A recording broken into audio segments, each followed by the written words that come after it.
Welcome to today's Talk Business and Politics Daily. I'm Roby Brock, joined by John Brummett. Normally here on Mondays, but I was out of town. My bad. So we're here on a Tuesday. It's all right. I took Monday off. Thank you for being here. Always a pleasure. It's good. Hey, we've got a few things to talk about in Washington, D.C. Do you think? Quite frankly, if we had spoken yesterday, we probably would have missed about 3 storylines. Do you know, I was in so much trouble yesterday. I had a column for today's paper about Kelly and about how he might work with Scaramucci.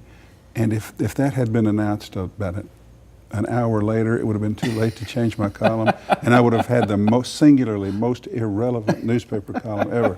So I'm just thankful to the Lord that it happened at 2:30 rather than 3:30. There you go. You talk about some late, frantic revisions. Anyway, that was...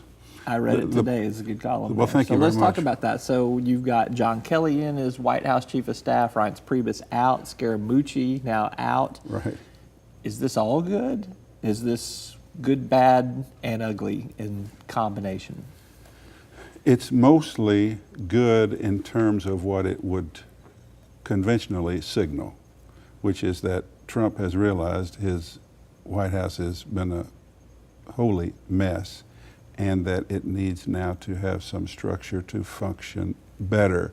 And it's kind of it adheres to a kind of traditional wisdom about discipline in a White House staff, and also the reported centralization of authority and gatekeeping to the general, and a strict chain of command would seem to put in an appropriate place the people, the freelancers like Bannon and Kushner and those. So that all sounds good, but at the same time, with Trump, what Trump has done here, he went with Reince Priebus for a while because he could work with Paul Ryan and McConnell and get health care passed, but he couldn't get it done. Yeah. So I think what Trump is doing right now is, one, saying, General, run my staff, it's a mess.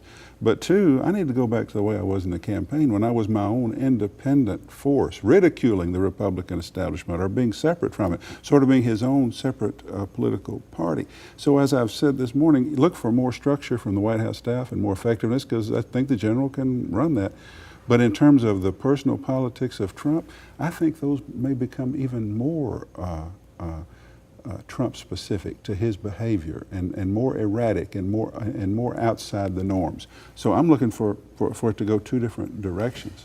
Well, that kind of feeds into Senator Jeff Flake of Arizona, who's up for re-election next year, has penned an op-ed column that's gotten a lot of circulation. It basically says, you know, that the Republican Party's lost its way because it's tried to suck up to Trump too much, if I could paraphrase basically what he said. Yeah. That we need to speak out against the president when he plays to the base. We need to stand up for free trade. We need to protect these institutions like the filibuster.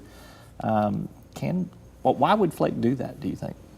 I don't know. I'm surprised. He's facing a re-election. He's got issues that he needs to attend to politically, maybe because he believes it's right and it's the moral thing to do. And there is something about Trump that tells me that people are going to be remembered for the way they, historically, for the way they dealt with it. The Republicans have indeed enabled Trump, accepted Trump, tried to pretend Trump is legitimate or normal. They've tried to excuse everything he's done, and also moved to this populist stand, or at least rhetoric, on trade, which is more a pro-labor Democratic position traditionally. So the Republican Party has, in fact, kind of one, lost some of its philosophical soul, but also appeared to be losing some sort of moral center by simply obliging Trump's misbehavior. So I think he's right. The problem for Trump is that all he's got left now is 35–36%. That's the base. So he's got to protect what little that he has.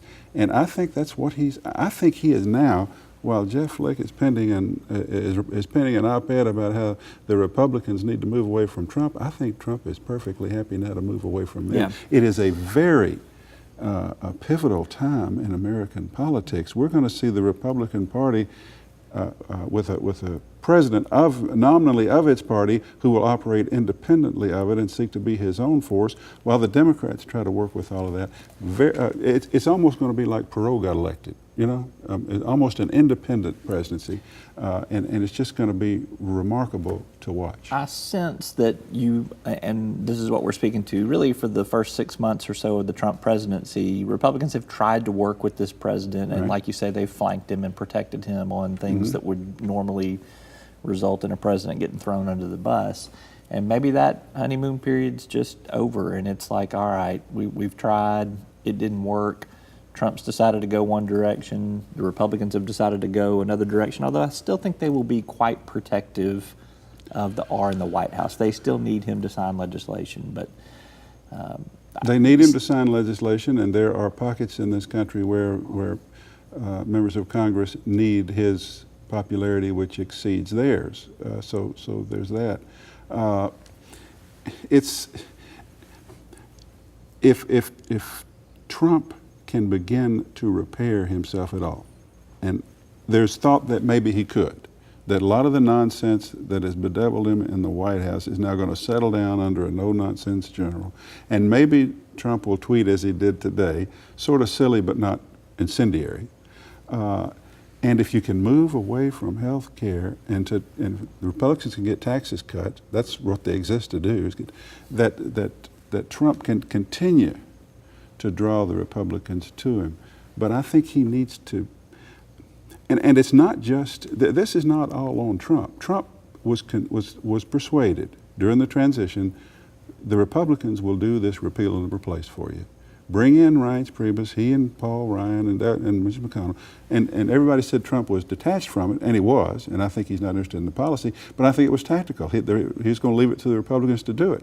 And now the Republicans, he has failed them with his behavior. They failed him by not being able to function on their central promise. So we're at a moment of potential separation, if not divorce. That's what's interesting right now. All right, let's take a quick commercial break and let's come back and talk about our Governor Asa Hutchinson was in Washington, D.C. for some conversations on health care. I'm Roby Brock with John Brummett. We're back right after this. Arkansas Electric Cooperative Corporation provides electric energy across 2/3 of Arkansas. This is an exciting time in our energy history, with incredible progress being made in renewable energy and storage technologies. As our energy portfolio continues to diversify, we'll maintain an all-the-above strategy to provide reliable and affordable electricity. Ever since the first light bulbs were placed in our members' homes, the electric cooperatives have been the solutions provider for our members, and we want to continue that well into the future.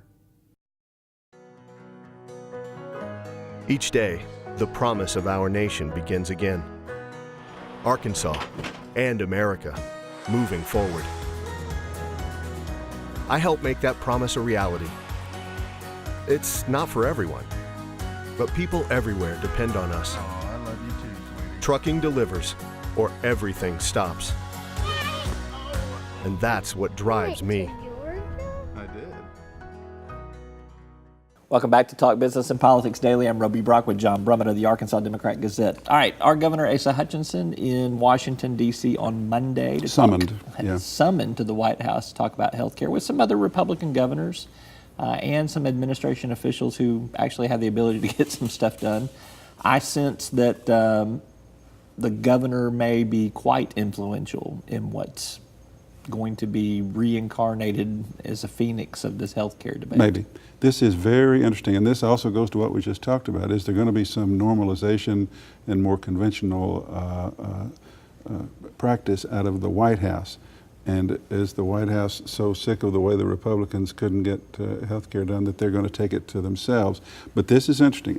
Senator Cassidy, Republican from Louisiana, who is wedded to that state's Medicaid expansion. And new in office, too. And new in office, but he believes in what the Medicaid expansion under the Democratic governor has done down there. He went to the White House, and the White House officials, administration officials, summoned a few people to come in, mostly governors, the one in Arizona, who's a Medicaid expansion guy, Scott Walker, who's a thinker, perceived as, and our guy, Asa, bringing in Asa. And Asa came out of it and said, all he would say, and I hope we'll get more from him, is that he's glad to see the White House now charting a new course that is inclusive of governors. See, this was all my writing about Cotton and Bozeman, and I mean, it's just and all our frustration with Yes. them is that our governor was saying, yeah, repeal and replace. Yeah, I'm a conservative too, but this Medicaid expansion is important to the state government. It's important to 300,000 people.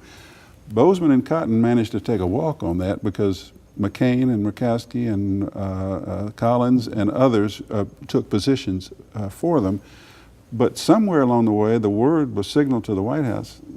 If you want to talk to a governor who really knows about this Medicaid expansion and who apparently had some influence, even though it wasn't reflected in the behavior of his senators, we need to get Hutchinson up here. Part of it probably has to do with our seeking of waivers, with the success of our private option, with his attempts now to put some more restrictions on use of the Medicaid expansion, and I think we've got to go another way. And the first thing we've got to do is neutralize this opposition from our own party's governors who believe in Medicaid expansion. So let's get them up here and see what they're saying and how we might do that. An extraordinary position of influence, if this is what it might be, It's smart politics. It's very well. It's the kind of thing a good White House politician would have done at the start. Right. But as I just said, he was convinced. Trump was sold that Priebus can handle this. The Republicans can handle it. But this could mean that we're going to get a fresh new initiative for repeal and replace that takes this Medicaid expansion thing off the table, that neutralizes people like McCain, maybe Murkowski and May Collins. even pull a couple of Democratic senators along. Might. And Joe Manchin from West Virginia. And that our guy, Asa, because we've been in a leadership position, a pioneering position on how to do Medicaid our own way, differently. It could be very significant, and I look forward to finding out. I don't know how much Asa will end up telling us, but what was said and where he thinks it's going. Well, President Trump said that if Tom Price couldn't get health care reform done, he was going to fire him. So could we see Asa Hutchinson as the Health and Human Services Secretary? Now there's an opening at Homeland Security. Are we safe to see Asa Hutchinson run for re-election as governor? You're shamelessly feeding the rumor mill right now, because as we talked before, as you told me before, there was a buzz yesterday when suddenly Asa canceled an appearance in Northwest Arkansas with some business people to go suddenly to Washington. On the same day, the Homeland Security guy had left to become White House Chief of Staff, and Asa's formerly been the Homeland Security guy, saying, hey, what about this? I'm telling you, my view is, and I think I can say this confidently, Asa Hutchinson really likes the job he's got. I think being governor is what he wants to do, and considering what we might have as a governor right now, we're lucky to have him because he is a pragmatist who's made this Medicaid expansion work and wended his way through the politics very effectively. But now, the White House is calling him in for a new tack, a new approach. Very interesting. Yep. Last question for you. Is it wild hair, H-A-I-R, or wild hair, H-A-R-E? There was some debate on your Facebook page about that. What's the accurate one? Robbie, you're just awful. The things you do to me.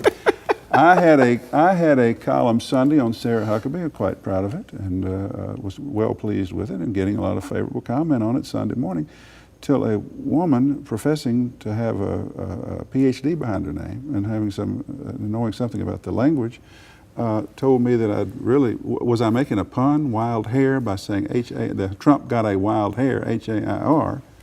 Was I making fun of his hair? Because the phrase she said was wild hair, H-A-R-E, jackrabbit. So I post those kinds of things to invite public discussion, and we did have a great discussion. And what ended up happening is that the woman emailed me back and said I was wrong. It's the full phrase from which wild hair, H-A-I-R, get a wild hair, is drawn is something I shouldn't say here. But it's she agreed that my usage, a wild hair, H-A-I-R, this is important to your viewers, was correct. It's important to me. As always is the case, when it all settles down and comes back down to it, John Brummett was right in the first place. Well, not always, but a lot of the time. But it also, the thing here is, if you want to upset me, don't call me a liberal, no account, and curse me. suggest that I have misused the language. That will ruin my day worse than anything. I don't mind being wrong about politics, but I don't want to be wrong about my usage of a phrase, you know? Okay? We found the secret weapon. We found John Brummett's kryptonite. All right. All right, thank you so much. And thanks for bringing that up. I appreciate it. That's all for today's program. Thanks for tuning in. We'll see you next time.